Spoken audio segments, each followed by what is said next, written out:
Capibara, capibara, capibara, capibara, capi. Meus amigos,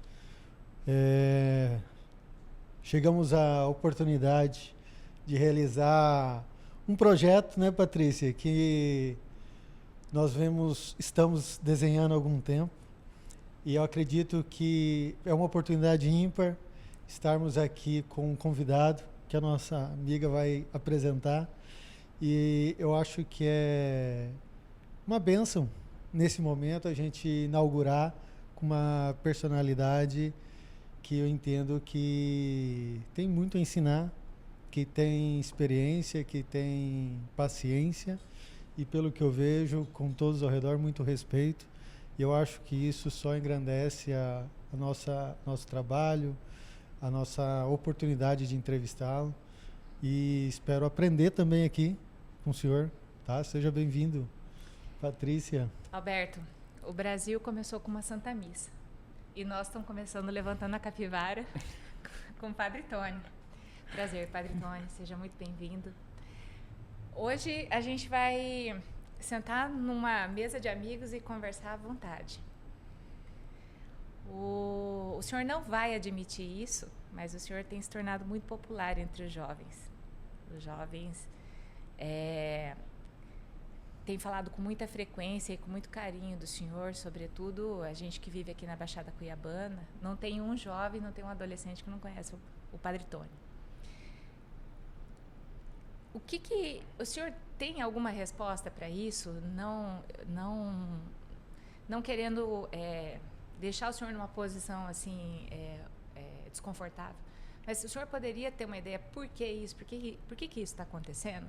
Por que os jovens estão saindo dos celulares, indo para as igrejas, sobretudo para conversar, para confessar com o senhor? O que está fazendo esse movimento desses jovens, sobretudo a gente vê aqui na nossa região, saindo dessa posição e indo para dentro das igrejas? Patrícia, Alberto, primeiramente uma alegria poder estar aqui neste momento com vocês. É uma honra imerecida e a partir dessa reflexão que eu respondo. O que eu vivo também é uma honra imerecida. Eu não sou digno da graça de poder acompanhar esses corações. Mas eu entendo que é chamado. Então, quando é chamado, é vontade de Deus. Para o meu coração e para o coração de cada um daqueles que Deus realmente permite que se aproxima, assim, para se confessar, para ter um aconselhamento. Eu sou muito feliz em poder atender. Minha vida é o sacerdócio. Eu sou verdadeiramente feliz todos os dias. Os atendimentos, tudo, tem os pesos, os cansaços, meio disso tudo, mas eu não tenho dúvida. Eu amo isso que eu faço. Eu amo olhar para cada um daqueles rostos e perceber que depois de um encontro com Deus, depois de um perdão, depois de um abraço, depois de um aconselhamento, ele sai com um sorriso que não é somente um sorriso terreno, tem um sorriso de Cristo ali. Eu consigo enxergar Jesus jovem na face de tantos jovens. Então esse movimento é misericórdia de Deus, em tudo. Na igreja a gente vive assim alguns fenômenos, algumas coisas, algumas realidades que você olha, nossa, de onde vem isso? Vem de Deus. O Senhor quer. Ele quer, Ele faz, Ele sustenta. Isso é possível porque a gente permite, na nossa liberdade, Senhor Jesus, eis-me aqui. Não sou nada, mas já que me escolheste, faça o que tu quiseres. Sou um servo inútil, mas nas tuas mãos alguma graça pode chegar a algum coração. Sem ti, nada posso fazer. E eu tenho percebido que os jovens têm carecido de uma escuta. Então chegam jovens que não simplesmente são da nossa igreja, mas jovens que se ajoelham ali do meu lado, eu pergunto, você veio se confessar? Ixi, padre, não sei nem me confessar. O que é isso? E o que te trouxe aqui? Minha psiquiatra mandou aqui. Falei, sério, o que está acontecendo? Ele começa a dizer realmente das suas lutas, enfim. E aí depois eu olho para o Cristo, assim, que ali não foi reconhecido como Cristo. No final eu sempre digo, ó, Jesus está aqui diante de nós. Ainda não é a fé. Ele olha assim, ele está vendo um pão dentro de um objeto dourado e uma imagem de Cristo atrás. Mas a verdade vai tocando ele aos poucos. É maravilhoso. Alguns encontros eu perguntar, você vai confessar? Não, padre, eu só queria conversar. Então conversa. Aí volta na outra quinta-feira e aí? Não, só conversar. Aí depois de um mês, padre, Hoje eu vim me confessar. Eu preciso do perdão de Deus. Eu preciso.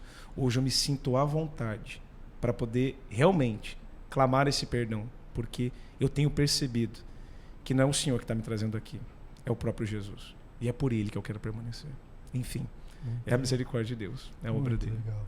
Muito legal. Eu vou até aproveitar a oportunidade, porque o senhor falou que é uma missão e que essa missão veio para o senhor. E eu gostaria de fazer uma pergunta, até de cunho pessoal nisso. Na sua experiência, quando na sua vida, quando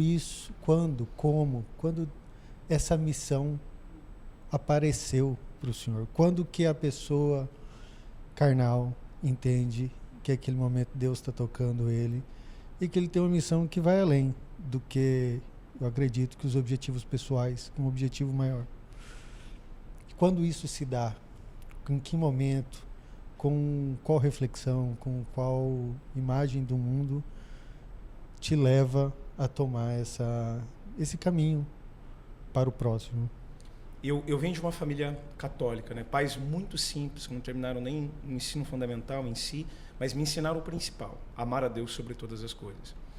Para ir à igreja era um sacrifício, sempre era um sacrifício. Então eu entendia que, nossa, tem um tesouro aí, porque se nós saímos a pé numa estrada de terra, né, ali de manhãzinha, andamos tudo isso... Isso com quantos anos, Pedro? Isso desde os 5, 6, né, eu vim do Paraná com 9 meses e cresci numa região de Cotia.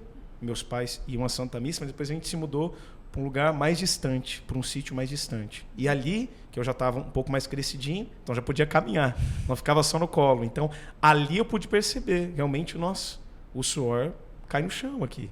A gente fica cansado. E para quê? Para chegar numa igreja, ver meus pais dobrando os joelhos, participando deste momento de 1 hora e voltando para casa para continuar a trabalhar. Por que eles fazem isso? Porque realmente tem um sentido sobrenatural. Não é somente ali para descansar, porque o caminho nos cansa, mas é ali para encontrar o sentido. Eu não tenho dúvida que os meus pais saíam dali mais fortes, mais felizes. Então eu cresci realmente, né, nesta busca por Deus. Todavia, é preciso que a gente abrace a cruz. Meus pais não podem abraçar a cruz por mim. Eles fazem isso enquanto autoridade, enquanto missão. Mas eu precisarei abraçar a cruz e entender o meu caminho. E nesta compreensão do caminho, eu errei na minha compreensão. Eu tinha determinado sonho para a minha vida, que não era o querer de Deus. Aí quando Deus mostrou numa dor no peito, que não era o querer dele, começou ali uma crise. Eu confiei, entreguei a minha vida, vou para uma cidade distante, então fico distante dos meus pais para poder fazer a faculdade, que era um curso que não era o curso que eu sonhava, porque Deus mudou meus projetos. E aí eu segui no primeiro ano da faculdade, assim, vivendo o que a faculdade apresentava, guardado, obviamente, do pecado em si, porque eu tinha essa compreensão, mas não mergulhado. E a gente não nasceu para ficar na margem. Você nunca vai encontrar uma pérola, uma concha perfeita ali na areia. Ela está nas profundezas. E muitas pessoas acabam não vivendo bem o seu encontro com Deus e questionando até mesmo a igreja porque elas não mergulharam. Porque se eu mergulhar, eu nunca vou deixar de amar esse Deus. Eu preciso mergulhar. Na margem, só conchas quebradas. As belezas estão nas profundezas. E Deus me chamava às profundezas, mas eu não queria ir. Eu estava numa oração superficial, numa busca superficial. Mas Deus permitiu que no final do ano de 2008, eu fosse fazer uma missão de evangelização com irmãos de rua. Mas existia um conflito, assim, já era alguma coisa que o senhor notava que era um chamado de Deus ou não? Era só uma, tipo assim, estou planejando isso, mas as coisas estão acontecendo desse jeito. Na verdade, assim, ó, eu planejei isso, e aí quando eu planejei, o meu querer, o meu projeto, me deu uma dor no peito, literalmente mesmo, sim, carnal. Uma dor no peito, e eu falei, física. gente, tão novo e já cardiopata. Eu falei, agora... Mas, no profundo, eu sabia que não era uma dor corporal. Eu sabia que era uma dor de alma. Era uma angústia. E essa Mas uma é a angústia dor mais... Porque aquela escolha que o senhor, a princípio, estava fazendo, aí veio a dor para te puxar daquilo e... Aquilo que Santo Agostinho disse, que a gente só descansa no Senhor. Então, eu estava no meu projeto. mas não era vontade de Deus. Então tinha uma dor dentro de mim, que eu não percebia, mas a minha alma sofria. Porque a minha alma quer a Deus, a tua alma quer a Deus, a alma do Alberto quer a Deus. Em determinados momentos, a gente está num lugar, mas sente uma coisa estranha. É a mesma coisa, Deus está dizendo, o Espírito Santo está ali dizendo, olha, não é o teu lugar, não é aqui.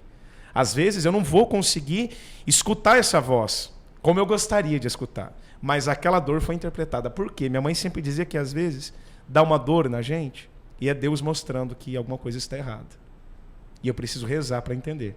E quando eu fui rezar, eu só via diante de mim a minha decisão. Pô, eu quero fazer artes cênicas, tal, porque eu já estou no grupo de teatro, gosto disso, enfim, gosto de estar lá nos palcos e tal.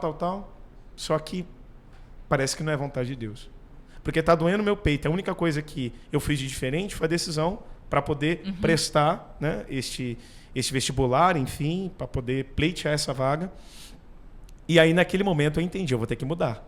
E quando eu fui mudar, e aí na hora que eu olhei a lista, Deus falou, é aqui. Eu parei, falei, vou só colocar por colocar então, porque, enfim. Mas essa decisão toda aconteceu. Falou. Porque o que acontece? Por que eu estou perguntando muito? Todo mundo fala assim, ouvir a voz de Deus. Mas a maioria não escuta de fato. O que é ouvir a voz de Deus? Bom, eu queria escutar como o Samuel escutou, enfim, mas não foi meu caso. Naquele momento, eu diante daquela tela de computador, tentando entender o querer de Deus, eu paro no nome de uma cidade, Presidente Prudente, e naquele momento, sabe, quando a gente olha para alguma coisa e parece, é para mim? Fez sentido. Exatamente. Deus não disse, é para você, Tony Aparecido Moreira. Olha, é para ti. Não escutei isso. Sou eu, Senhor teu Deus. E nem vi um dedo descendo do céu, apontando o curso. Não. Mas eu parei, olhei. E quem reza, escuta a Deus de um modo que não é assim, sensorial. É realmente espiritual. E isso porque, naquele tempo, uma oração simples e superficial ainda. Mas Deus é infinita misericórdia. Então, do nosso nada, Ele faz obras maravilhosas. Enfim. E aí, eu tomei a decisão de ir naquela aventura, de negar aquilo que eu queria. Eu neguei realmente aquilo que eu queria. Eu queria lá minha vaga no musical de teatro, eu já tinha conseguido. Eu queria trabalhar, eu já tinha conseguido. Estava ali, estava nas mãos. E Deus disse, eu permiti, mas você vai me entregar. E eu entreguei. Ele não me obrigou, obviamente. Assim. Mas eu percebi que eu não seria tão feliz se eu não fizesse a vontade de Deus. Quando eu chego na faculdade, assim, mudei de cidade, estou no interior de São Paulo, vamos lá, vamos fazer o que tem que ser feito. Estava lá, tudo bem, trabalhando, tal, enfim, estudando, mas alguma coisa ainda faltava. E por quê? Porque eu tinha medo de Deus. Eu tinha medo das profundezas, eu queria ficar na superfície. Então já está aqui, vamos levar. 4 anos de faculdade, enfim. Mas eu sabia que Deus queria mais. E nessa do querer mais, aconteceu essa missão. E aí, quando um pobre de João me abraçou, pediu um abraço para mim, primeiramente, né, para poder ser fiel ao momento, ele pede um abraço para mim e eu fico assim, porque quando ele disse, eu quero pedir algo para você, eu imaginei que seria um dinheiro. Ele falou, não, eu quero um abraço teu. Aí, nessa hora, eu parei e eu travei. Ele me abraçou e ele falou assim, porque você é a cara do meu filho que eu não vejo há 10 anos. Eu não vi o meu pai há 4 meses. Uma dor, né? Ele não viu o filho dele há 10 anos. E aí, naquele momento, entre a dor daquele pai e a dor deste filho, eu escutava o pai dizendo, olha, eu te trouxe aqui e não é simplesmente para você seguir na faculdade. Eu tenho uma obra maior.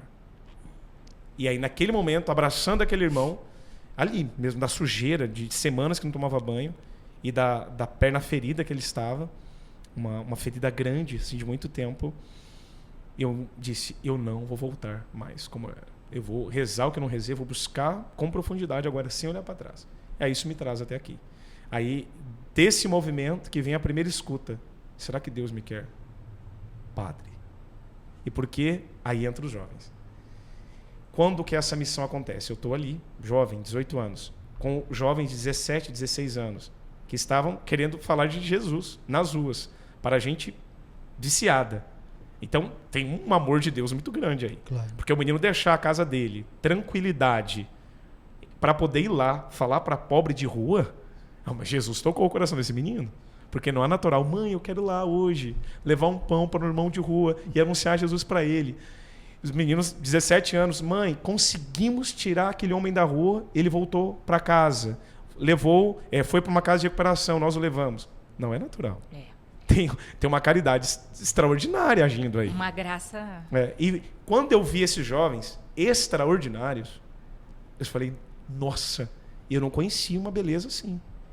E aí, neste momento, assim, isso final de 2008, aí 2009, eu encontro os meninos e eu pergunto, nossa, agora que vocês terminaram os estudos, né? Porque ali era o terceirão, terminaram. O que vocês vão fazer? O que vocês vão estudar e tal? Eu estava no primeiro ano de faculdade, iniciando o segundo, 2009. Eles disseram, não, Deus pede mais de nós. Deus nos chama a ser padres. Eu, padre? É isso?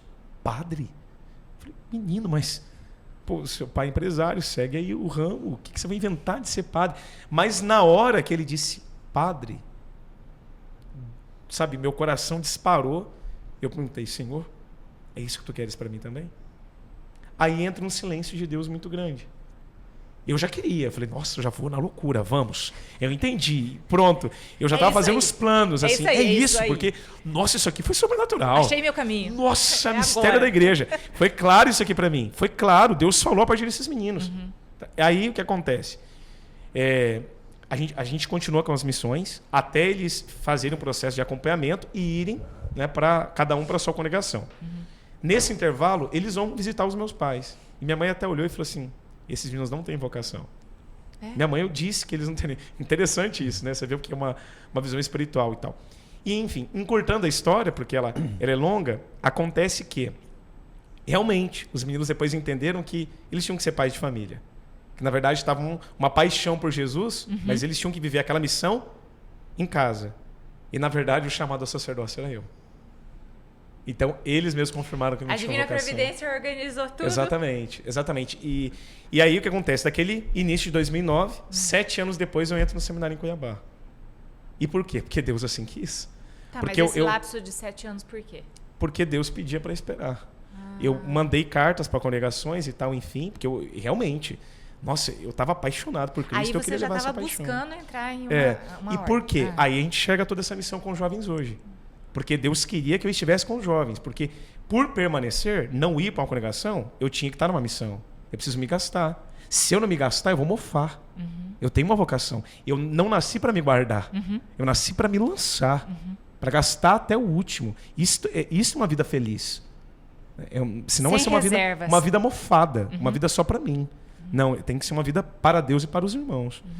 E aí nisso, então, eu falei, vou para a missão. E aí iniciei a missão com os jovens. Então lá eu estava com 18, 19 anos, atendendo os jovens. Escutando, dando conselho, indo na casa, escutando problemas de pai, de mãe.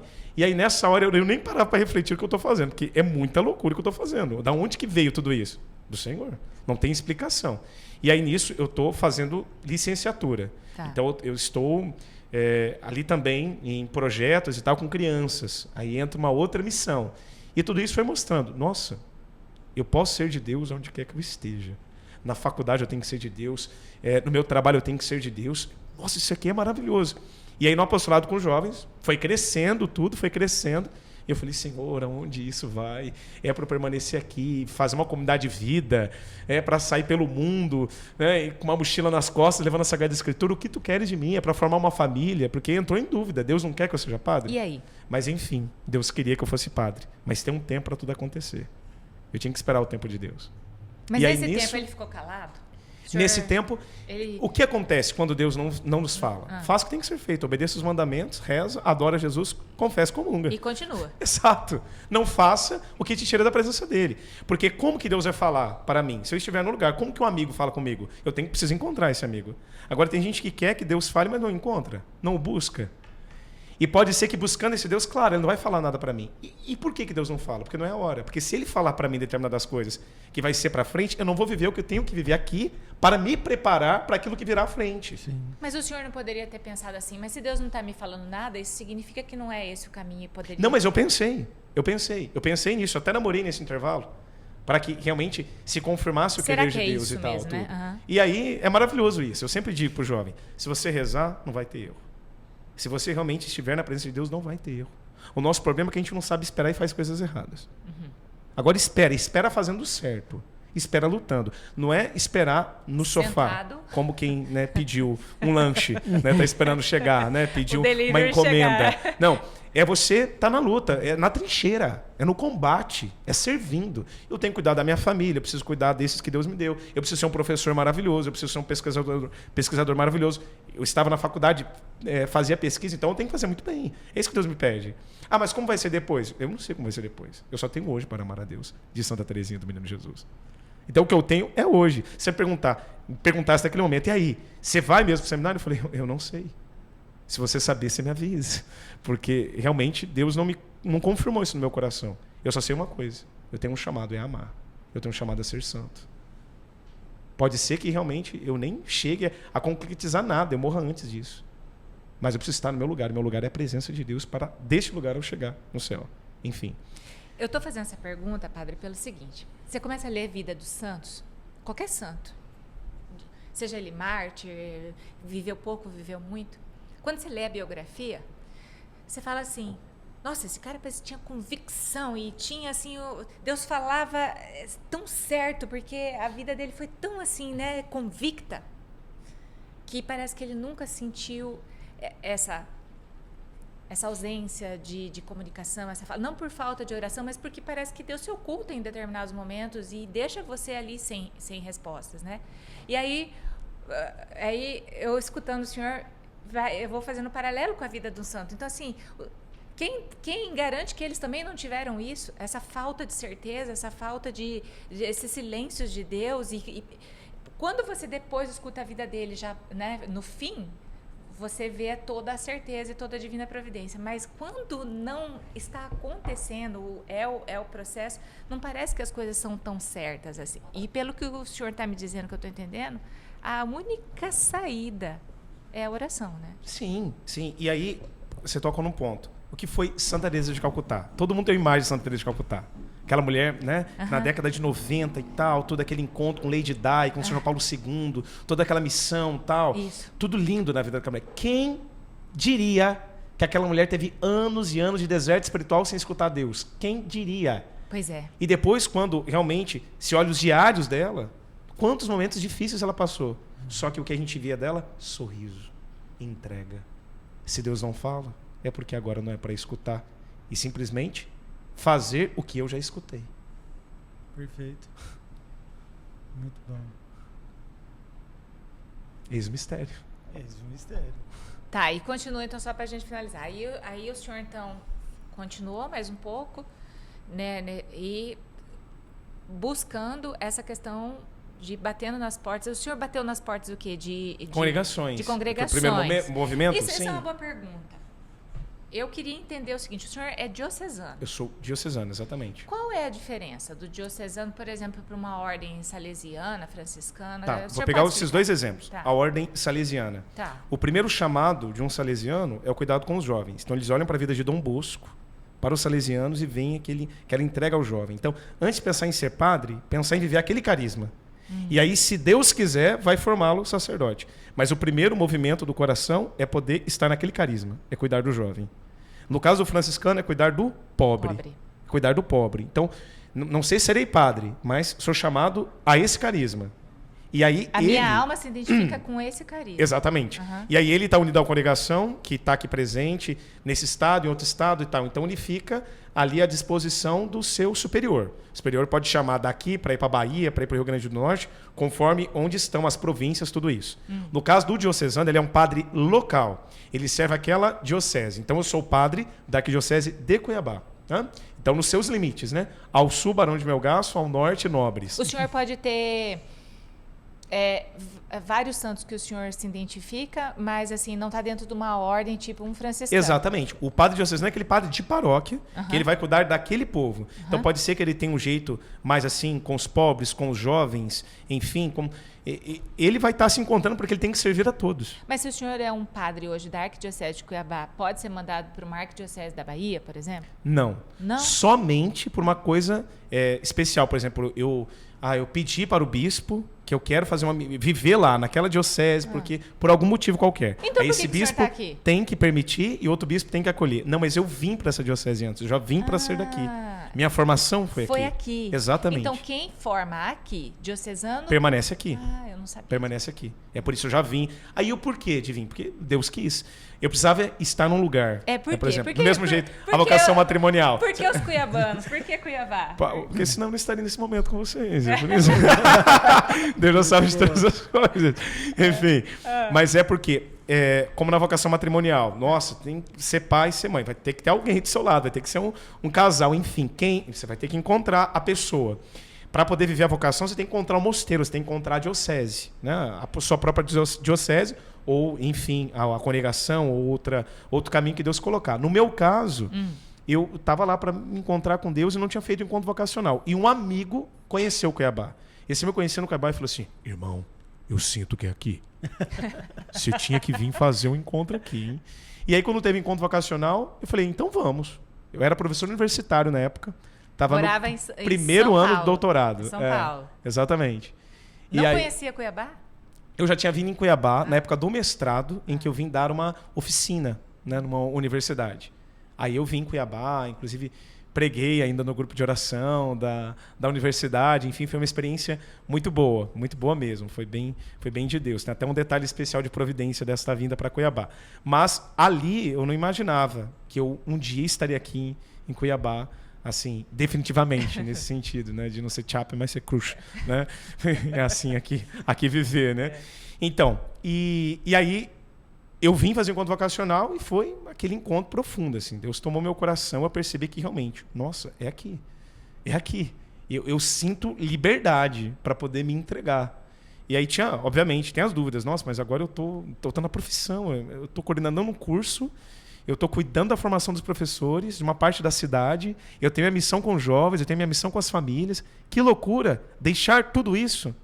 Na verdade, eu só deixo coisas, porque o tudo é Deus. E foi o que aconteceu.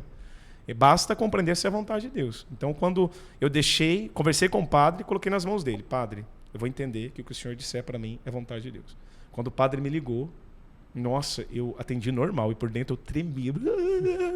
A voz. E ele disse: realmente é para você entrar nesse ano, tal. Enfim, você vai terminar o doutorado aqui, inclusive, né? Porque estava no tempo da escrita da tese, então eu fui escrevendo a tese durante o tempo dos primeiros anos do seminário e Deus permitiu que a concluísse, graças a Deus, graças ao bom Deus. Enfim, então foi isso. Né? Aí o senhor chegou aqui. Aí cheguei em Cuiabá em 2016. 7 anos depois daquela primeira escuta do sacerdócio, em que eu considerei a possibilidade. E qual foi a sua primeira igreja que o senhor... A primeira igreja que eu servi, no caso, que eu tive uma missão, eu iniciei a pastoral em 2017 na comunidade, na paróquia Santo Antônio, lá no bairro Ouro Verde, Várzea Grande. Na Várzea Grande. Várzea Grande.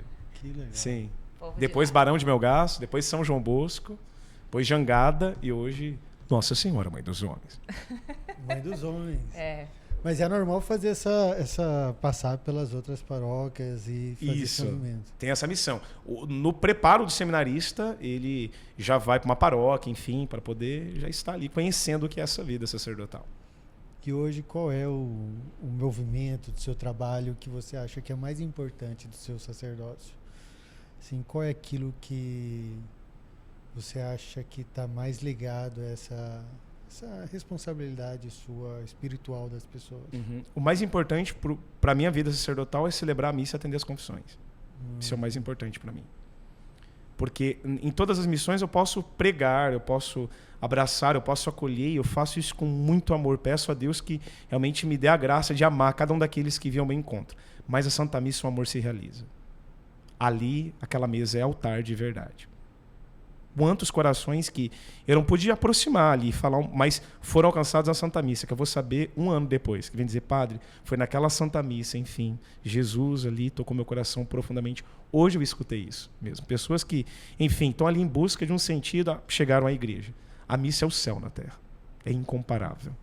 O que a gente vive numa missa mesmo, bem rezada, que a gente participa bem, que a gente entrega o nosso coração, é maravilhoso. É maravilhoso, é de Deus. E a confissão, a libertação das almas. A libertação das almas. Estou caminhando para quase 14 mil atendimentos até aqui, nesses 3 anos de... Nossa. de sacerdócio. Muito grande. É alegria.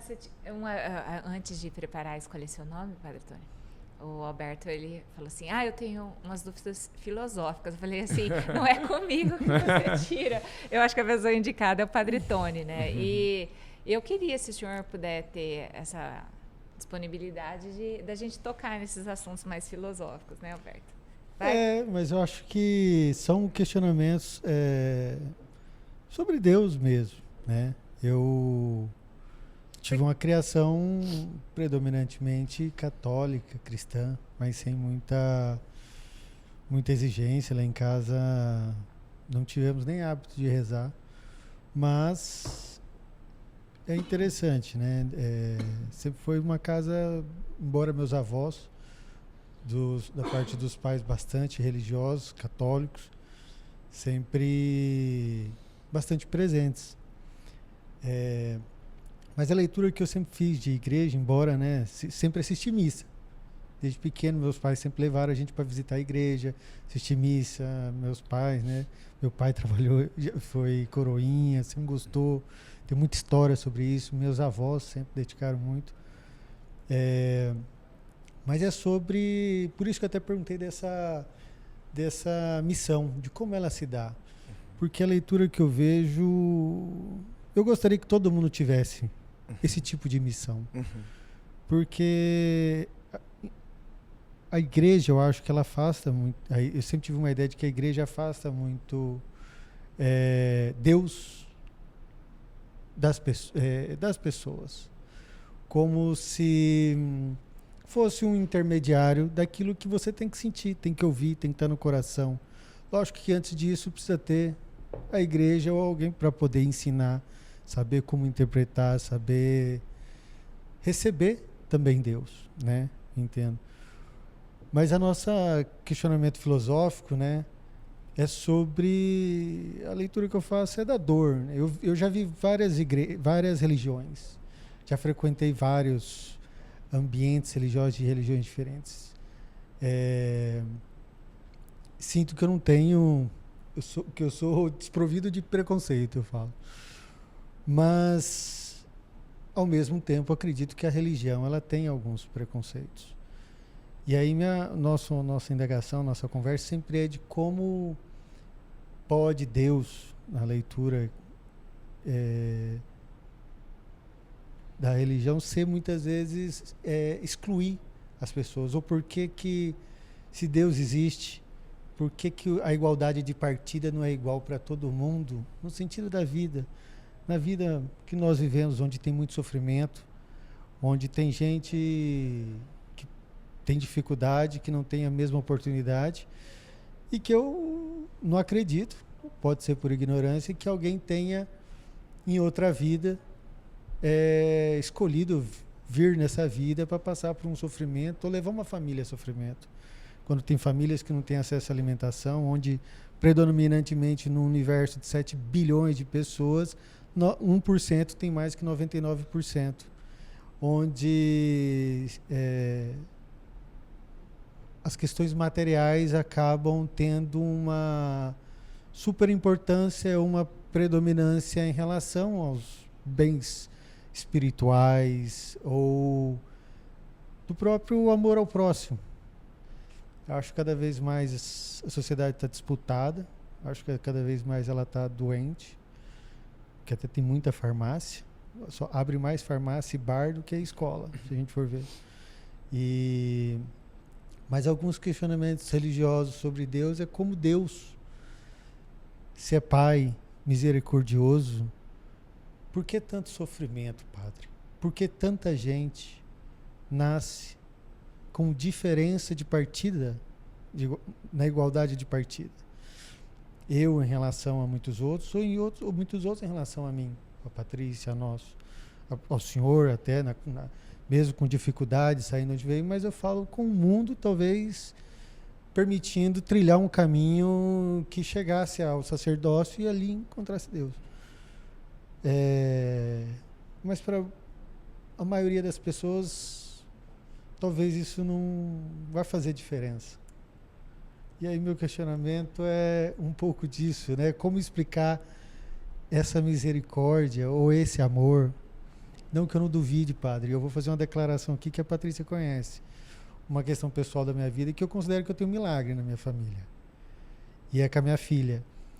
E é uma coisa que é quase inexplicável da forma como ela nasceu, como diagnosticaram, o que determinaram para ela, com o prazo que eu tinha, com 4 meses, o que a gente tinha que fazer, como ia fazer a cirurgia, colocar um dreno na cabeça, passar por dentro do pescoço, dentro do corpo, uma criança de 4 meses, e eu rodando o Brasil, orçando o hospital, tudo pronto, agendado, com um diagnóstico, com exame, sedada, o que o senhor imaginar. E para o médico que menos me custou, só pediu tempo, falou, me dá 2 meses para fazer um exame só. A cabeça dela cresceu desse tanto aqui, espera esse tanto aqui, e aí vai te dar uma diferença. E a gente vê onde vai.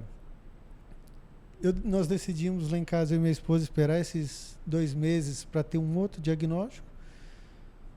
E nunca mais se falou no problema, o problema nunca mais existiu, esse problema saiu, ele sumiu como se fosse um sopro de uma poeira, assim.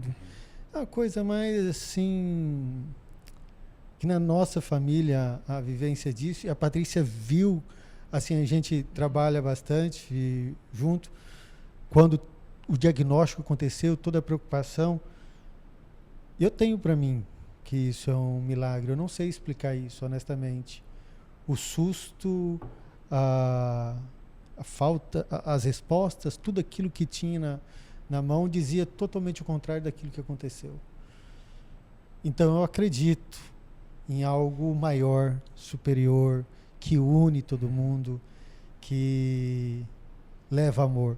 Mas a provocação religiosa com a igreja, padre, é um pouco também do ponto da questão até preconceituosa de homossexuais, como as igrejas que eu vejo hoje tendem a ser mais exclusivas, excluir mais essas pessoas. E eu acho que, independente da religião, toda religião, em tese, prega um amor ao próximo, ou pega um amor àquele núcleo familiar. E eu acho que família, se a gente pode adotar, ser pai e amar, se a gente pode amar ao próximo sem ser do nosso sangue, então a gente pode constituir família também, dar amor, mesmo para aquelas pessoas que tenham o mesmo sexo.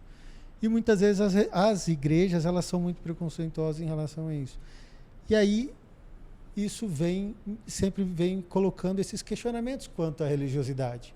Embora eu tenha um milagre, eu digo que eu vejo isso como milagre, eu também questiono esses outros aspectos religiosos que, num primeiro momento, não me dizem respeito, provavelmente, mas que têm um resultado, eu acho que na minha vida, na minha família, no meu círculo de pessoas que questionam isso.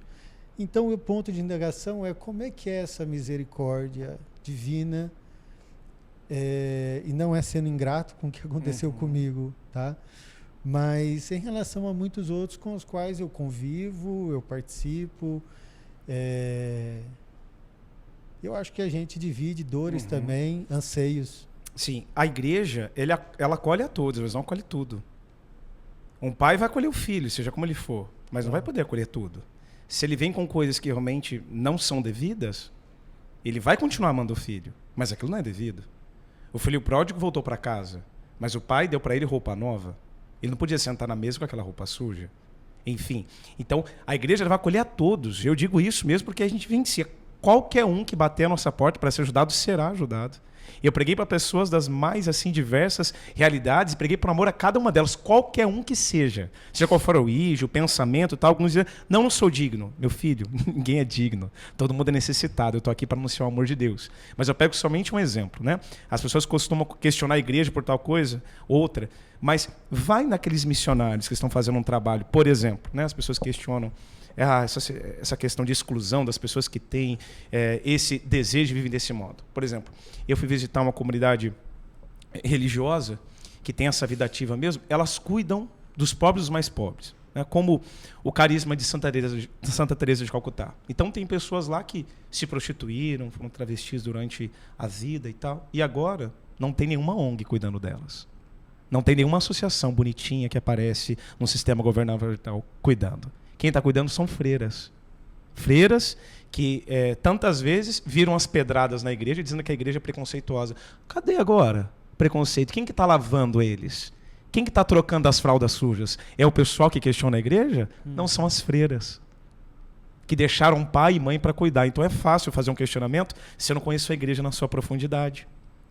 Vou chamar de preconceituosa, mas não, então faça um trabalho realmente lá com elas e depois você vai dizer se isso é preconceito. Porque tem tantos que não teriam nada se a igreja não ofertasse a vida. E eu não estou dizendo de receber um valor para isso. Porque essas irmãs não recebem nada, elas entregam tudo. Elas ficam sem férias para poder cuidar desses pobres. A ponto de eu conversar com alguma delas que estavam com o hábito manchado. E o que é essa mancha, irmã?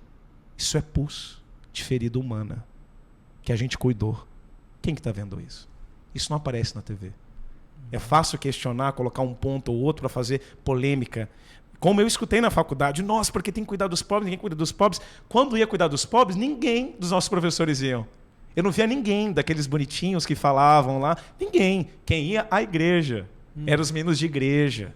Sabe, aqueles que escutavam que a religião é ópio do povo, eram esses que estavam lá cuidando. Nenhum daqueles que estavam lá, isolados no seu condomínio, que queriam realmente o bem para todos, fazia esse trabalho. Então, quem isso? E mais, não é só entregar marmita. Não é só entregar alimento, é sentar e escutar qual é a tua história. Quantas vezes os jovens ficaram 3 horas, até 3 horas da madrugada, escutando gente que abandonou a casa, buscando casos de recuperação? Quem que diz isso? Quem que apresenta isso na TV? Sabe por quê? O que a nossa mão direita faz, a esquerda não precisa saber. E a gente não é de propaganda mesmo. O marketing nunca foi com Cristo. Ele curava e dizia, não conta para ninguém. Nessa semana mesmo, ontem, curou o leproso, ele disse, não conta para ninguém. Por quê? O Senhor não queria que ele fosse buscado para aquilo que ele pode fazer. Do mesmo jeito os servos de Deus. A gente não precisa ficar contando aquilo que é feito, mas a igreja realiza obras maravilhosas. Se a gente conhecer na profundidade, a gente se envergonha. E não, na igreja não afasta as pessoas. É que, às vezes, a gente quer crer num monte de coisa. E uma coisa contraria a outra. Eu creio em Jesus Cristo, mas Jesus Cristo não crê em reencarnação. Então, ou eu creio em Cristo, ou eu creio em reencarnação, porque uma coisa nega a outra. Né? E esse pensamento nega Jesus na carne. Eucaristia, que maravilhoso, comungar. Mas calma, aquilo que você acredita diz que isso aqui não é o pão da vida. Diz que não é o corpo, sangue e alma divindade, diz que é um símbolo. Não, mas não é um símbolo. Ele diz, isto é o meu corpo. Então, se eu acredito em Jesus, eu acredito em tudo que é de Jesus. É fácil eu pegar somente uma parte com aquilo que eu gosto. Então eu fico com milagre, mas com aquilo que é difícil, eu não fico. E por quê? Porque eu não vivo. Quando eu estou numa família de verdade, eu entendo as coisas. É fácil olhar para a tua família e questionar. Mas tem isso. Não, vem viver, vem aqui. Vem pregar o evangelho com a gente. Vem viver as missões conosco. Aí sim você vai perceber coisas que de fora a gente não percebe. É só carregando a cruz que a gente percebe. É só no solo do Calvário.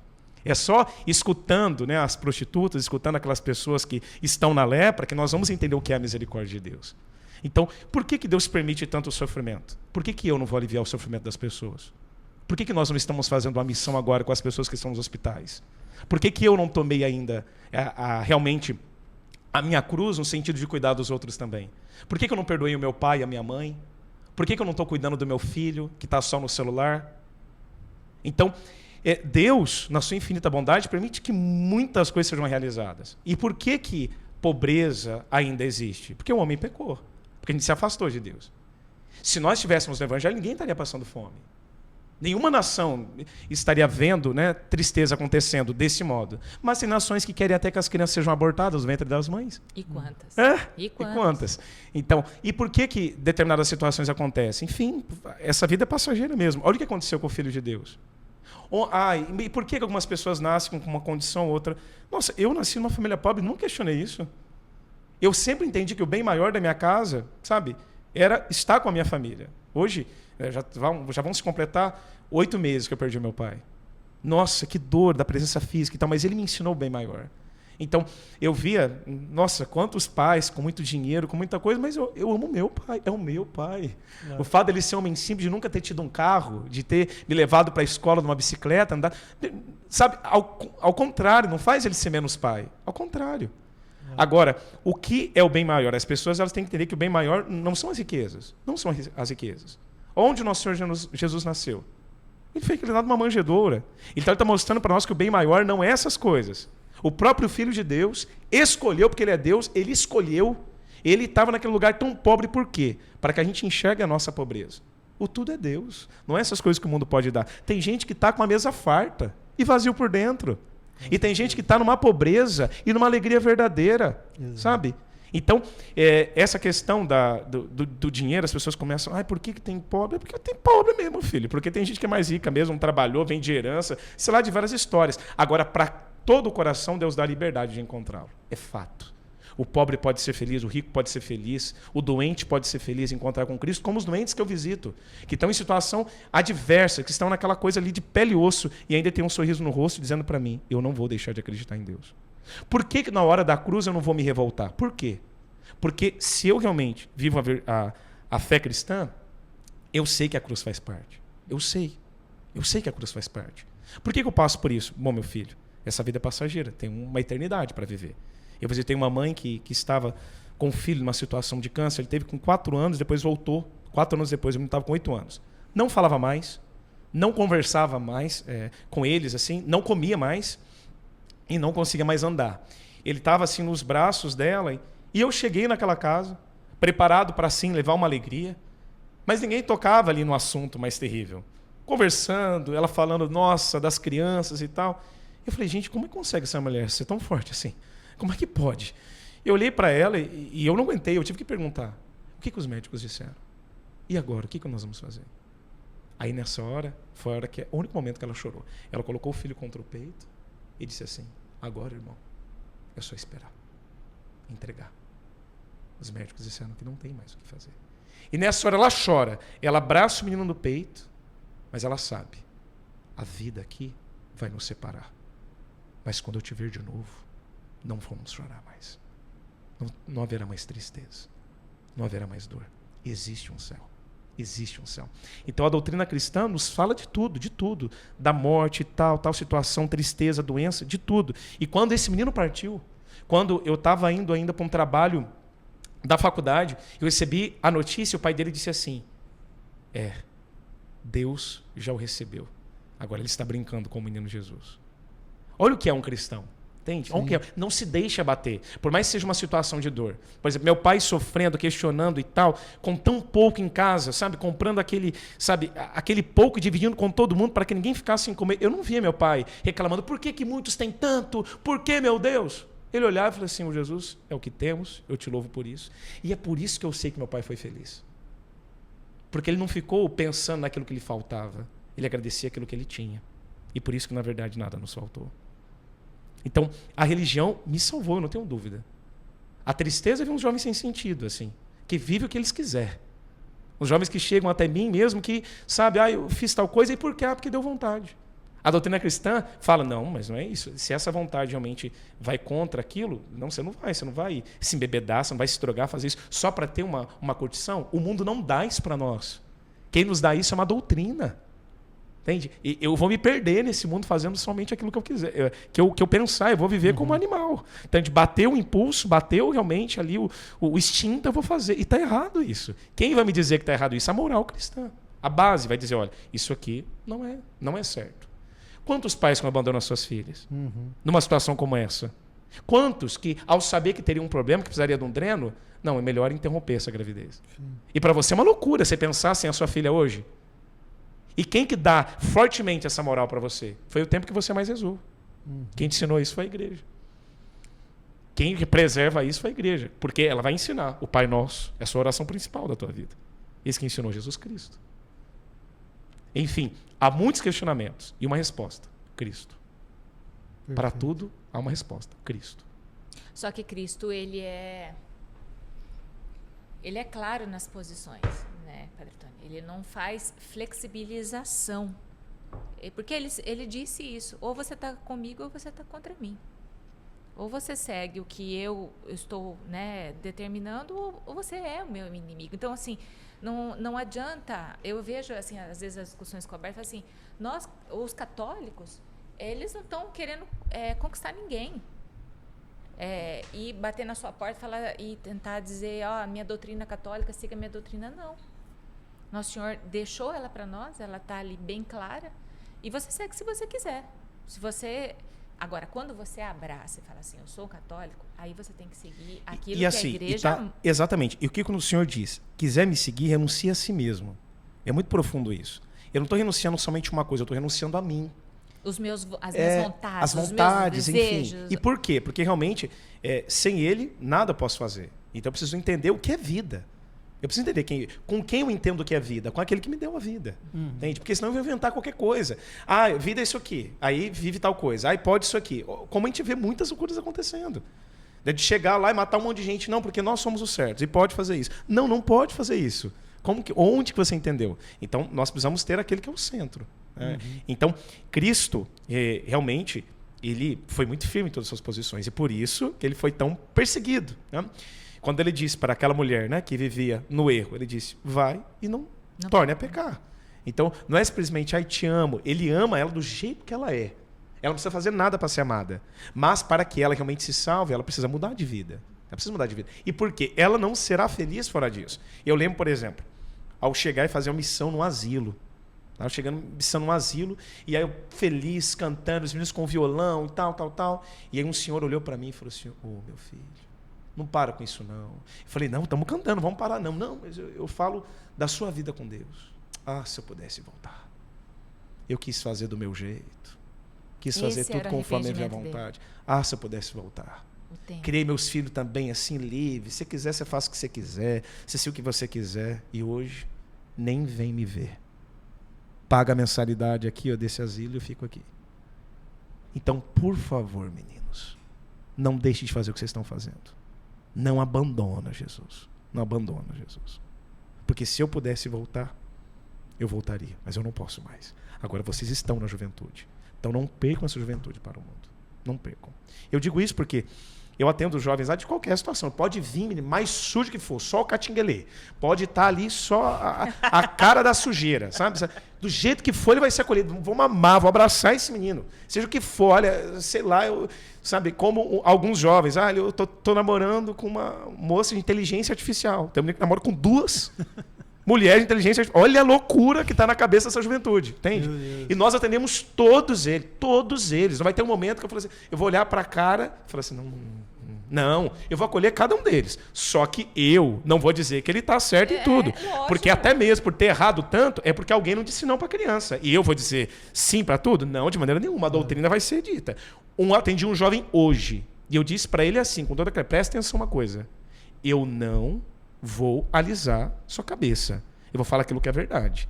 Você precisa mudar o seu jeito. Sua postura está errada. O jeito que você está agindo com o seu pai, preguiçoso, não arruma nem a sua cama, não lava nem a sua cara. Olha esse cabelo mais ridículo do que tudo. O que você está fazendo da tua vida? Sabe? E você quer ser o questionador, você quer sentar no trono da tua casa e dizer como que tem que ser. Não, coloque-se no teu lugar, meu filho. Quem está pagando as suas contas não é você. Entende? Então presta atenção, muda a tua postura. Não vou alisar a sua cabeça.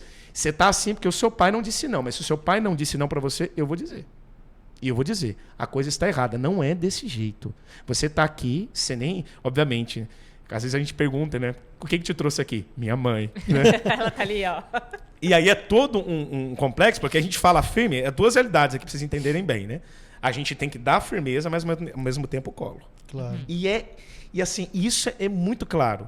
Volta porque sabe, ele quer uma segurança.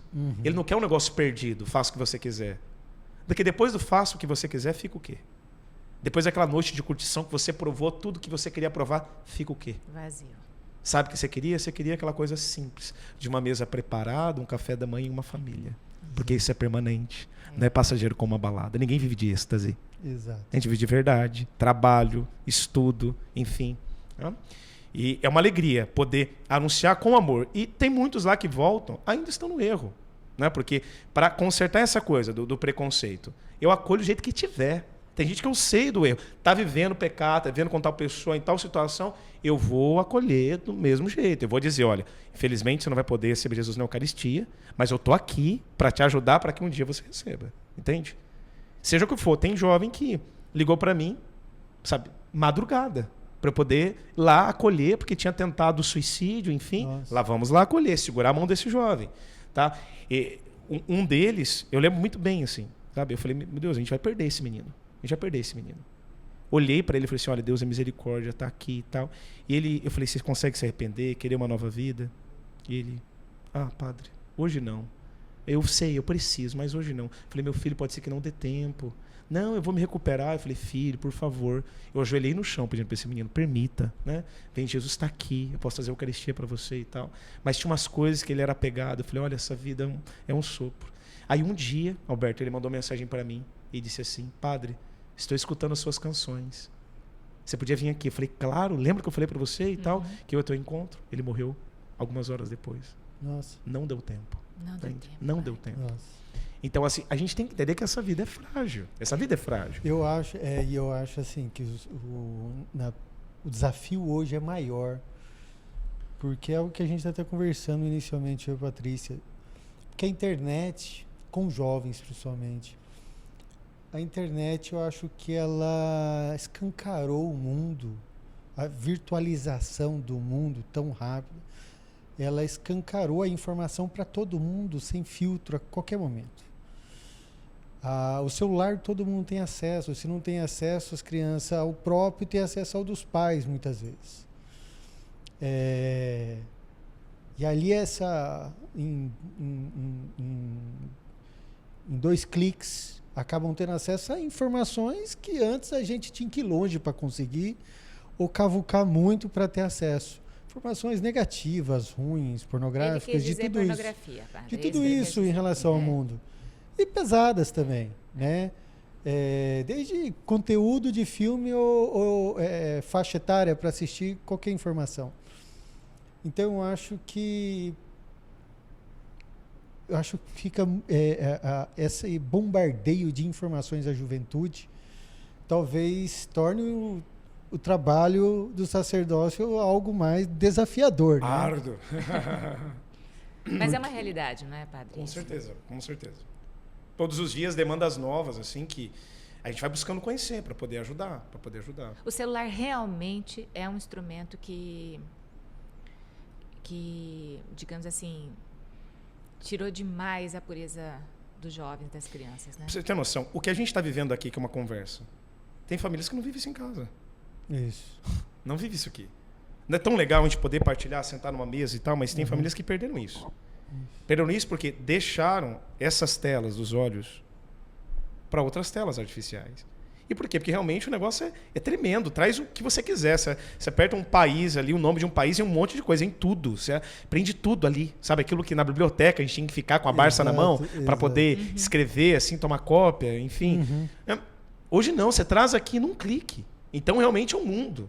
É muito fácil se perder aqui. Porque ao mesmo tempo que vem coisas preciosas de conhecimento, também vem coisas danosas. Claro. Sabe? Também vem venenos. Por exemplo, acompanhando os jovens que têm a tendência a desistir de viver. Eles vão pesquisando como que eles vão fazer. Sério, padre? Na internet, tá? Sim. Eles vão pesquisando não é como deep fazer. web, não é... Pesquisa um medicamento, enfim.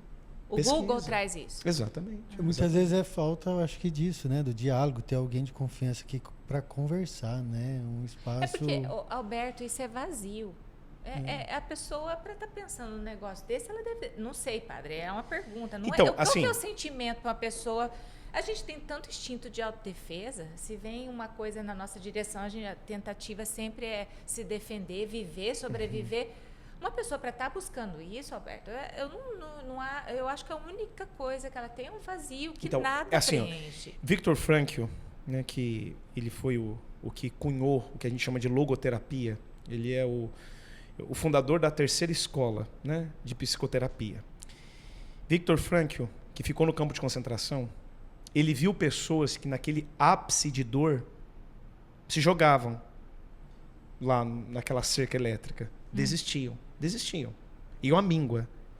Agora outros lutavam até o fim, eles tinham esperança de voltar para casa. Por quê? Porque tinha um sentido a vida. A vida tem um sentido que é maior do que estar aqui. Então eu não estou dependendo, né, de um trabalho, por exemplo. É uma alegria trabalhar, mas eu não dependo do trabalho. Minha vida não é só o trabalho. Claro. Minha vida não é só o estudo. Minha vida não é só isso aqui. Minha vida é muito mais. E o que acontece em pessoas que chegam na situação? Elas vão perdendo o sentido da vida. Elas vão esquecendo a dignidade que elas têm. E aí elas vão cortando os vínculos. tem problemas com a família, tem problema no relacionamento. Então ela vai medindo a vida dela por isso, ela vai medindo o valor dela por causa dessas coisas. Ninguém me ama, ninguém me ajuda, ninguém cuida de mim. Tá, pode ser que eu esteja assim abandonado, mas ainda tenho vida, eu posso me levantar, eu posso conhecer mais pessoas, eu posso lutar, eu posso mudar de emprego, eu posso tentar aquele concurso de novo, eu posso buscar aquele vestibular de novo, eu posso, enfim, eu posso conhecer alguém que vai realmente completar a minha vida, eu posso fazer um monte de coisa, porque eu tenho vida, eu respiro, tem gente que está lutando agora para respirar. Enfim, agora o que acontece? As pessoas elas não vão enxergando isso. Vai fechando assim, vai fechando. É uma desesperança. Exatamente. Né? É o desespero. É o desespero. E até mesmo esses tempos viralizou um vídeo em que várias imagens da moça tempos antes dela desistir de viver. Então tem várias imagens, ela sorrindo, Sim, os vídeos assim feliz, e tal. E por que isso mostra? Uma artificialidade. Às vezes a gente até expressa que está tudo bem e não está. E não está. É uma vida vazia, cheia de coisas vazias. A nossa vida tem que ter sentido. E isso, mais uma vez eu toco no ponto, a religião nos ajuda tanto. Claro. Porque a gente não aceita tudo. Padre. Sabe? A gente não aceita tudo mesmo. A gente, como dito, a gente vai aceitar cada pessoa e tem que amar cada pessoa. O Senhor Jesus fala pra gente amar os inimigos. O que é isso, meu filho? O inimigo, aquele cara que bate na tua cara, sabe? Que vem para ferir você. E Jesus chama a amar. Então, a igreja dele não faz diferença. A gente vai amar com certeza. Pode ser o mais torto possível. Mas o amor não é aceitar tudo. Claro. Né? O amor é realmente entender o que vai preservar essa pessoa. E vai ser amor eu negar, por exemplo, pro meu filho uma coisa. Vai ser amor eu negar aquilo pro irmão. Porque eu não quero que ele se perca. Ele está enganado, ele está na ilusão. Então, muitos jovens, muitas pessoas vão desistindo de viver porque elas tinham uma imagem errada de amor. Elas colocaram uma outra coisa acima de Deus. E aí, se eu perder essa coisa, se é o meu trabalho, se eu perder o trabalho, acabou. O relacionamento. Olha, você vê um testemunho de dor. Foi um jovem, 18 anos. Primeiro namoro, apaixonado pela menina em si. E aí ela terminou com ele, assim. Motivo, não sabemos ao certo e tal. E aí a família, triste, assim, procura ele, não encontra. Aí ele está lá, na fazenda da família, tinha desistido de viver. A mãe, o pai encontra. Meu Deus, mas por isso... Quantos sonhos para esse menino? Pois é. A mãe olha e fala assim, eu queria ver ele, sabe, se formando, eu queria ver ele me dando netos. Ele desistiu de viver, isso é muito triste. Isso é uma armadilha do tempo, porque assim, a gente se anima com as coisas e toma aquilo como se fosse o tudo para nós. Não, sabe, não seja essa pessoa eufórica. Alegria é diferente de euforia. Euforia passageira. Não, seja uma pessoa que tenha alegria, sabe? Os pés bem no chão mesmo. E um olhar voltado ao céu. Sempre. Para fazer as coisas dele. E se acontecer algum problema, padre? Bom, a gente vai lutar. A gente não vai desistir. Agora tem muitas pessoas desistindo de viver. Por quê? Às vezes, eu vou ficar envergonhado. Um pai de família. Porque ele perdeu muito dinheiro do investimento que ele fez. Ele falou, como que eu vou olhar para minha esposa? Ele se matou. E deixou a família. Deixou os filhos e a esposa. Então, o que é preferível eu assumir, realmente, eu desistir de viver do que assumir aquilo. Com medo da vergonha, com medo da imagem para os outros. Então, perceba como essa sociedade está doente. Ela tem feito tantos corações adoecerem cada dia mais. Então, a gente precisa realmente entender que há um caminho de cura. E Jesus diz, eu sou o caminho, a verdade e a vida. Para todos aqueles que chegam lá, que pedem atendimento, seja onde quer que eu for, eu sempre vou dizer isso. Você vale um Deus crucificado. Porque vai ter pessoas que vão te machucar. Sabe, que não tem pudor nenhum. Pessoas você vai falar, olha o que essa pessoa está dizendo. Por que ela fez isso? De chegar a dar uma ira, sabe, tão grande no coração. Mas você não pode permitir que aquela pessoa te roube a vida. Faça você desistir, entende? Não pode permitir. A gente tem que seguir, seja como for. Lutar enquanto houver respirar, a gente tem que seguir. É interessante que Viktor Frankl, quando ele compreendeu isso, para ajudar as pessoas a encontrar o sentido da vida, ele volta para a Áustria, que era o seu país, para poder cuidar das pessoas, e ali o suicídio, que estava numa taxa alta, foi só caindo. Porque as pessoas foram entendendo que a vida é muito mais. A vida é muito mais do que uma coisa passageira. Por exemplo, Patrícia, de todas as coisas que você tem, que conquistou até hoje, você e seu esposo, se realmente perdesse os bens, sabe, mas se estivessem ali, vocês e os filhos abraçados, a menina e o menino ali abraçados, Eu tenho certeza que vocês teriam força para poder seguir e retomar tudo de novo. Isso é ainda melhor. O que o inimigo, e aí tocando bem no nome mesmo, o que o inimigo deseja? Que a gente desista. Desista. Eu sei disso porque eu atendi uma jovem. Olha esse caso, que interessante. A menina tinha um problema com a mãe. Na verdade, foi um problema de relacionamento. E aí a mãe, firme, não, tal. E aí a mãe era quem mais podia ajudar ela. E com quem ela mais tinha dificuldade. Então ela brigava com a mãe, humilhava a mãe e tal. E aí, aquelas brigas épicas. E a mãe não sabia mais o que fazer. Não sabia mais o que fazer. Como que eu vou salvar essa menina? E via que ela estava afundando na tristeza e tal. E aí um dia, essa menina já estava sendo tentada. O inimigo já tinha tocado muitas vezes para ela. Para desistir mesmo. Você está vendo? Você não tem ninguém. Seu namorado te deixou, enfim. Tal. Sua mãe não gosta de você. E é uma mentira. É uma mentira. A mãe gosta, está sofrendo por ela. Ama ela. Mas ela quer enxergar o amor daquele jeito cúmplice. Isso não é amor. Entende? Enfim. E aí um dia, numa discussão que elas tiveram, a mãe foi resolver alguma coisa, assim, saiu. Falou, olha minha filha, eu vou sair agora, porque ela já não estava aguentando, sabe? Uhum. Enfim, e deixou a menina lá. Na hora que a menina ficou, ela contando para mim, padre, naquela hora eu só escutei uma voz. Vai lá no fundo de casa, pega aquela corda, pega aquela cadeira. Meu Deus. E faz o que eu já mostrei para você. Desse jeito. E nesse intervalo, a mãe sai com o carro. Aí a mãe saiu com o carro e tal, tudo seguindo. E aí a mãe contando para mim, porque eu atendi as duas. E a mãe contando para mim que ela saindo com o carro, assim, pensando na filha. Aí ela olhou pro retrovisor e tinha um tercinho, né? Uhum. Ela olhou pro retrovisor, olhou pro terço e falou, Nossa Senhora, me ajuda, intercede por mim. Eu não posso perder minha menina. Tá tão difícil, tá tão difícil. Nessa hora foi uma voz no profundo da alma, assim, ó. Volta para casa, pega a tua filha e leva pro hospital. Volta para casa, pega a tua filha e leva pro hospital. E ela, é isso mesmo? Forte ali no peito, como a gente falou no início. E aí ela fez, retorno com o carro e voltando para casa. Nisso, a menina já tinha preparado tudo. Tudo pronto. Puxado a corda. A mãe viu essa cena. Sabe? Tal, já tinha preparado tudo. E aí, quando ela estava com o pé para fora, já com a corda ali no pescoço, ela escutou o barulho do portão. E quando ele escutou o barulho do portão, parece que nessa hora veio aquele estalo.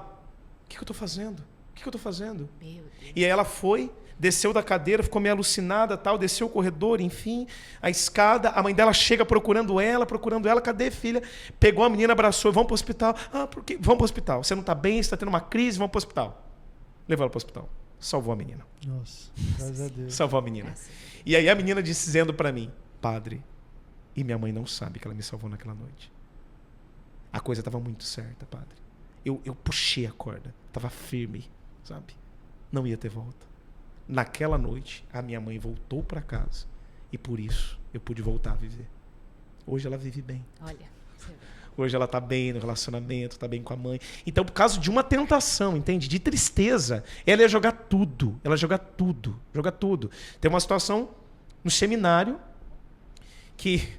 Mas isso é bom para um pai e uma mãe escutar. Você nunca desistir. Nunca. Porque às vezes cansa, padre, né? Cansa. Você fica que nem aquele papagaio repetindo. E parece que não entra. Sim. Não entra.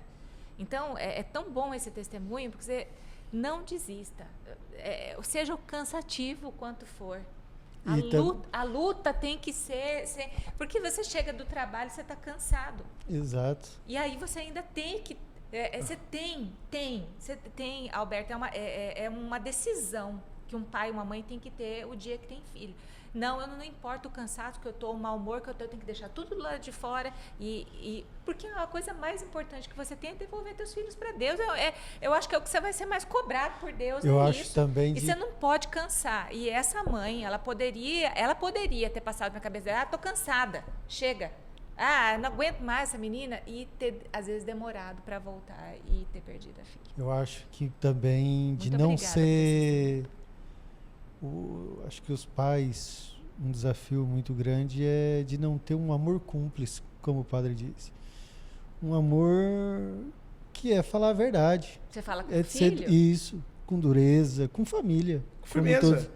né? Dizer, olha, isso aqui, meu filho, não é com assim. quem a gente se importa. Exatamente. Né? Falar, ser franco, na verdade, porque muitas vezes é aí que as pessoas saem do buraco. E não muitas vezes ignorar ou que eu acho que essa colocação amor cúmplice é muito interessante, porque a pessoa ama, mas deixa o outro fazer no erro, na ignorância, na solidão. E muitas vezes a gente tem... É que é uma confusão, que amor parece que é permissividade. E quando você diz um não, você não está amando, né? É uma confusão muito grande. É aquela isso, coisa não assim, Paty? quer ser amigo. E aí os pais se perdem muito nisso, né? Quer ser um amigo do filho. Tá, você vai ser amigo do filho, muitos outros podem ser amigos, mas ninguém pode ser pai. É. Além de você. E ser mãe além de você. Então, cumpre o teu papel. Cumpre o teu papel. Que vocês vão ter momentos felizes, vão parecer amigos, essas mães mais jovens, que parece que é irmã da filha. Enfim, maravilha. Só que não sai do teu lugar. Porque só tem você para cumprir essa função, misericórdia. Entendeu? Então, você vai ter que falar o que tem que ser dito mesmo, enfim. Sabe? E aí, eu lembro uma formação que eu tive com também um logoterapeuta muito bom. Ele disse, pais, frustrem os filhos de vocês. Perfeito. Porque o lugar da frustração é em casa. Perfeito. Em casa. Quantas vezes, mãe, eu não quero ir e tal. Mas você vai. E fui. Porque tinha que ir. Ou ao contrário, não, mãe, eu quero ir porque todo mundo vai. Você não é todo mundo e acabou. Exato. E acabou. Agora, qual que é o problema? A gente está vendo assim, alguns até não gostam que falam de uma geração fraca, mas a gente vê que quando você dá um não para muitos, você entra numa crise muito grande por causa de um não, sabe? Você negou um celular, parece que é o fim do mundo, sabe? Uma coisa assim, abriu um abismo. Como assim? Mas por quê? Porque nós geramos isso. Exatamente. Nós geramos isso. Isso não vem do nada. Porque o meu filho, o jeito que... veio do nada, criança, esperança. Não, isso é dia a dia, entende? Então faltou aquele momento mesmo de cola e firmeza. Deixei muito na tela, terceirizei a educação do meu filho, entende? Ele vê tudo que ele quer no YouTube. Aí sempre aparece o secretário de Satanás para ensinar aquilo que é miserável. Aí vai ensinar mesmo, a brigar, vai ensinar a questionar. Enfim, vai ser o reizinho da casa. E aí a gente vai ter que ser chato mesmo, vai ter que ser chato. E é interessante que alguns pais, eles vêm e choram muito, porque eles percebem o tanto que eles erraram. E eles falam assim, padre, não dá para voltar. E não dá para voltar? Não dá para voltar. Tem um no ponto sentido, que não dá para voltar? Por exemplo, o que não dá para voltar? A filha tem 16 anos.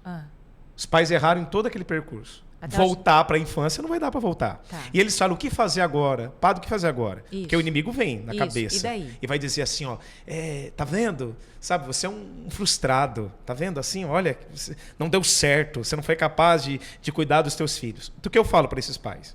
O que nós podemos fazer agora? Vamos amar como a gente não amou. Exato. Aconselhar o que a gente não aconselhou. E não tenha vergonha de dizer, meu filho, eu errei. Porque alguns vão dizer, o que você está falando agora? Tantas vezes você me deixou sozinho. Eu queria tanto que você pudesse cuidar de mim, não cuidou. Alguns filhos vão dizer isso. Que vai com uma espada no peito dos pais. E o que os pais têm que dizer? Não tenham medo, pai e mãe. Dizer, perdão, meu filho. Eu errei.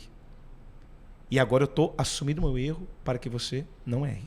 Perfeito. Porque agora eu quero assumir o lugar que um dia eu deixei para o mundo. Que um dia eu deixei para um youtuber. Que um dia eu deixei para um influencer. Eu errei, mas a partir de agora... E é maravilhoso você ver isso. Porque eu já vi grandes curas acontecendo. De pais que erraram. E quando vieram, eu falei assim, não, vai lá, abraça teu filho.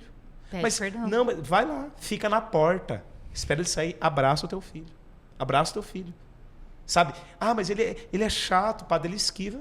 Criança quer um colo, eu conheço. Faz essa cara, mas você vai ver.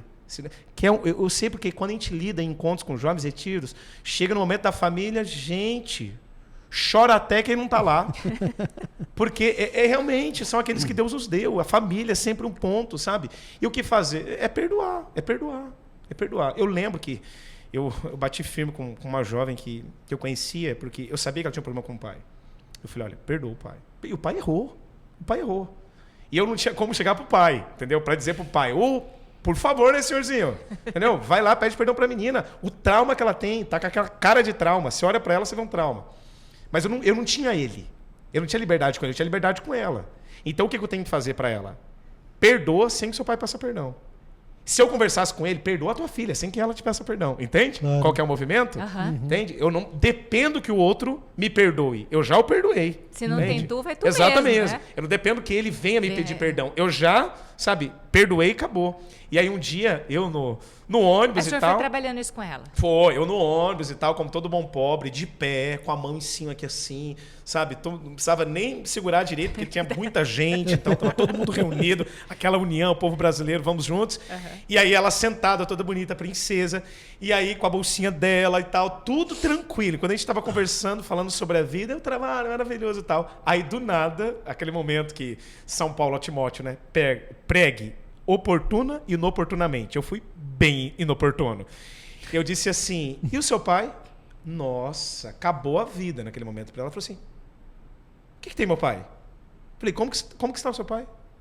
Eu não sei como está meu pai. Como que você não sabe como está seu pai? Eu não falo com ele. Você sabe que eu não falo com ele. Eu falei, não, mas... E vai ficar assim? Vai ficar assim? É claro que vai ficar assim. Depois de tudo que ele fez para mim. Eu falei, mas calma, mas é o seu pai.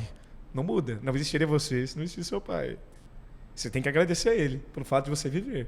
Inclusive, ele não te abortou. Ele, enfim. Mas eu não pedi para nascer.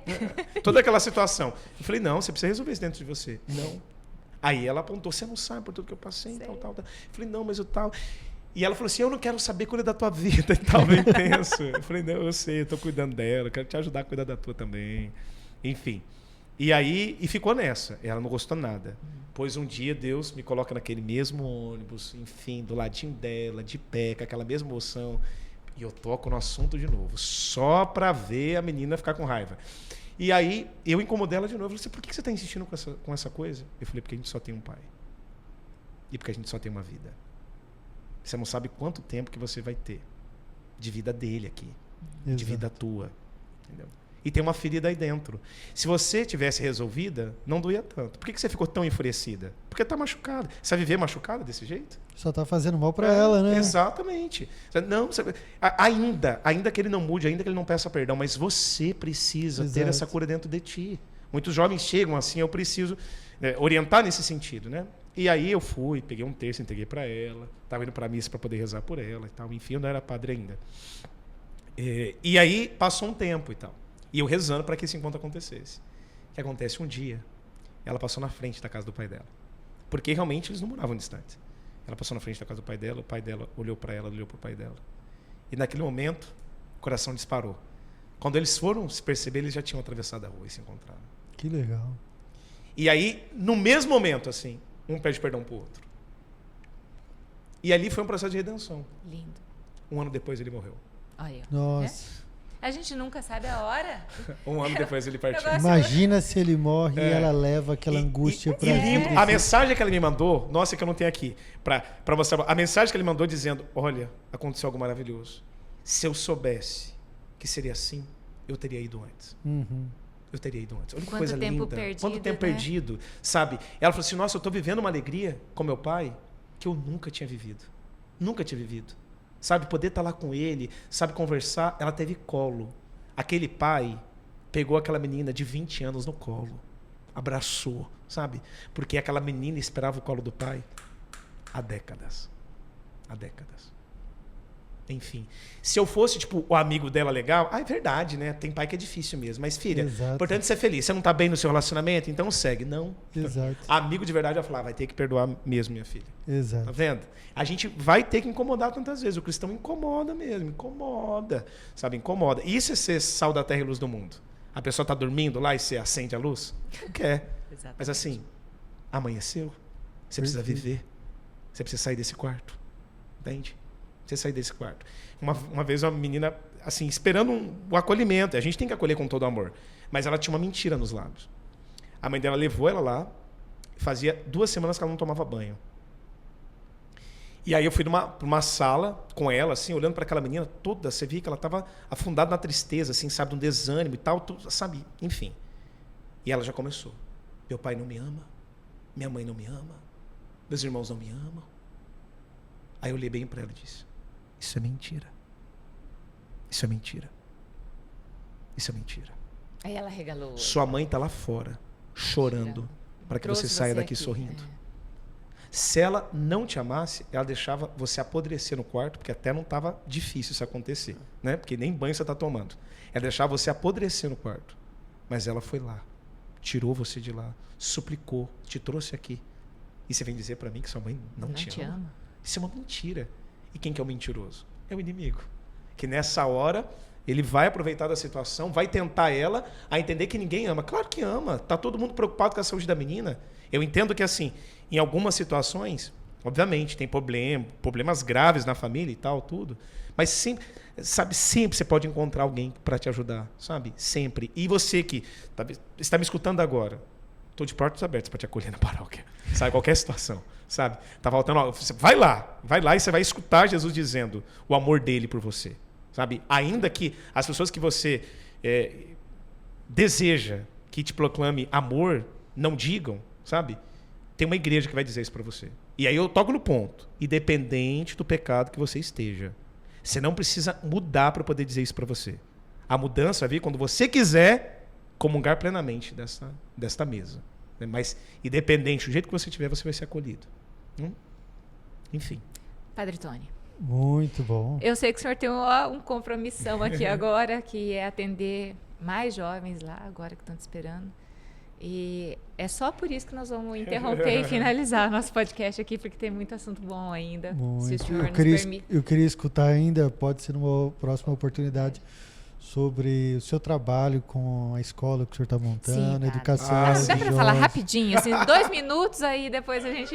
Que eu acho que é interessante trabalhar com o jovem, essa educação, esse acesso a essa informação, sabe? A gente mergulhou na conversa aqui, eu queria que o senhor desse uma palavrinha mesmo, verdade, Alberto. Enfim, pela graça de Deus, eu tive a oportunidade de me formar, de ser professor, de poder dar aula em vários lugares, assim, de poder conhecer a realidade das crianças, das famílias. E eu amei a educação. Assim. Eu me apaixonei por esta obra divina, por poder ensinar. Porque eu entendi que o pedagogo é o Cristo. E nós somos aqueles que são ensinados por Ele. A gente vai passar uma vida inteira aprendendo. Uma vida inteira aprendendo.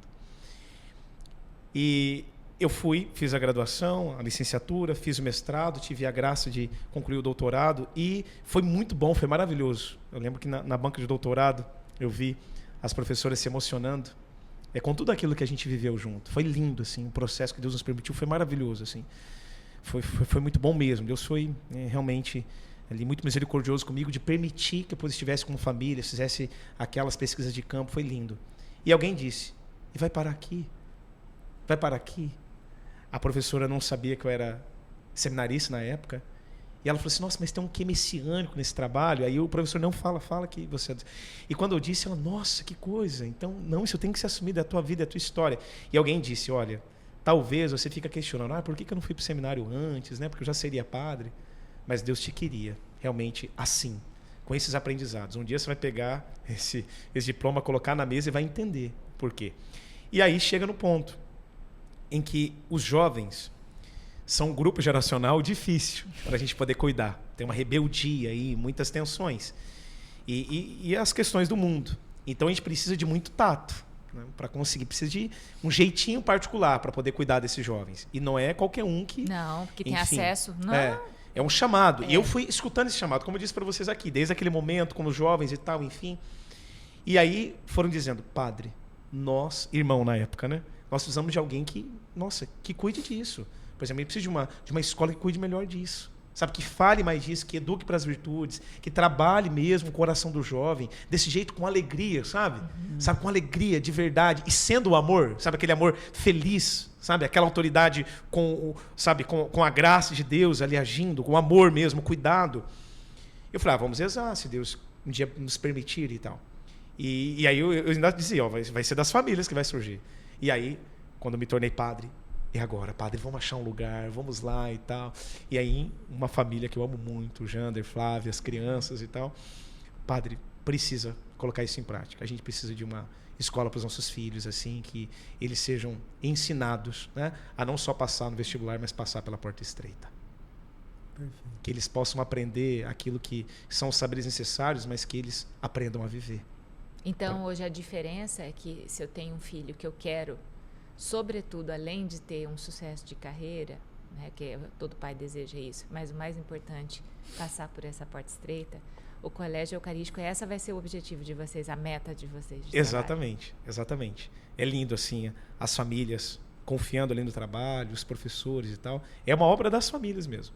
O padre está ali rezando, buscando atender, amar e usar daquilo que é o conhecimento obtido até aqui, de estratégias mesmo, de didática, porque o jovem precisa ser alcançado. Ele precisa ser alcançado. Se alcançou o coração do jovem, você coloca ele no devido lugar, naquele lugar que é para ele de verdade, que talvez ele mesmo não enxerga. Os nossos jovens precisam sonhar. E não é esse sonho colado. Eu quero fazer aquilo que todo mundo faz. Não, qual é o sonho de Deus para a tua vida? Eles estão perdendo aquele sonho, sabe, genuíno mesmo. Eles enxergar a vida deles com potência, com alegria. Nossa, eu quero viver, sabe? Aquela graça, pensar, eu quero formar uma família. Imagina, sabe? A tua filha olhar para você e dizer, mãe, sabe, eu quero viver tal coisa e eu quero formar uma família, eu quero ser uma mãe como você. É lindo isso, sabe? Enfim, os nossos jovens precisam sonhar de verdade. Sonhar e ter força para realizar. Então, o colégio está aí para poder ajudar as famílias, enfim, acolher os jovens com muito amor para que eles possam seguir o caminho que é o Cristo para chegar onde Cristo realmente reserva para eles, os melhores lugares depois daqui o céu. Nós precisamos realmente buscar o céu, não só essa pátria passageira, porque eu que choro nesses tempos a perda do meu pai, né, física, a saudade. Eu sei que a minha família vai se reunir de novo no céu.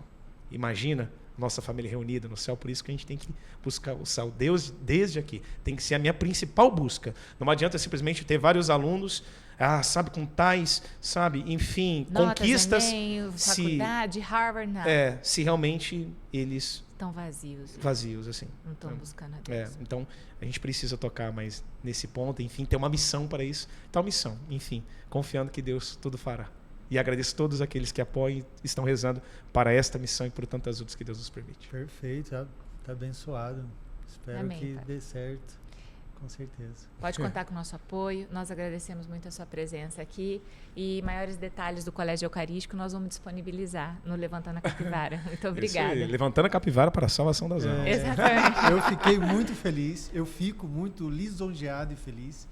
Eu não conhecia até a Patrícia apresentar, mas mesmo assim eu acho que foi uma oportunidade, espero que tenhamos outras oportunidades, porque eu acho que é uma conversa bastante transparente, clara, sobre realidade, sobre dificuldades, sobre desafios da vida. Eu também sou pai, então para jovens, me considero um jovem e acho que toda informação, toda experiência sobre procurar mais amor, mais compaixão, ela é sempre válida para a nossa vida, né? Para frente e para quem está do nosso lado. Então eu agradeço as suas palavras nesse nosso primeiro programa e eu fico muito feliz até que nós temos aqui uma capivara em sua homenagem. Bonitinho. E seja bem-vindo para retornar aqui sempre que sentir a vontade, tá, padre? E levar essa palavra de Deus, da sua experiência para as pessoas, independente da nossa leitura sobre o quanto essa informação virtual ela pode ter acesso aos jovens. Eu acho que o nosso conteúdo ele é interessante de levar para essa juventude. A nossa intenção é conversar com essas pessoas também, levar informações propositivas sobre família, sobre amor, sobre a vida, sobre realidade, esperança. E falar de dificuldades também, para falar de espinhos também, para as pessoas entenderem dos desafios da vida, que é feito de desafios, né? E sempre que nós superamos um, aparece outro. A gente tem que saber apenas medir esse desafio e seguir em frente. E conto com sua palavra, sempre que possível, para falar com o pessoal que estiver nos ouvindo. Obrigado. Uma alegria. Agradeço muito. Deus abençoe vocês grandemente e todos aqueles que estão escutando, que vão escutar nessas palavras, vão escutar esse momento tão especial que a gente viveu juntos. Falou, obrigado. Amém, Padre. Muito obrigada. Falou, gente. Obrigado a todos que participaram também, que ajudaram a gente no nosso primeiro programa.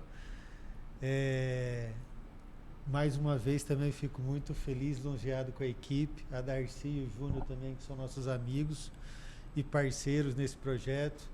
Felipe, que nos deu espaço, preparou para a gente aqui de uma forma muito, muito carinhosa. Querida. E a gente fica feliz, né, Patrícia, com esse projeto que começou com a nossa amizade E também sou grato pela amizade sua e pela confiança, pelas conversas que nós sempre temos, pela compreensão, muitas vezes, com a forma como eu penso. E aqui nós estamos fruto dessa relação e eu espero que a gente possa levar coisas boas para as pessoas também por aqui. É isso aí. Obrigado. Obrigada. Capibara, capibara, capibara, capibara.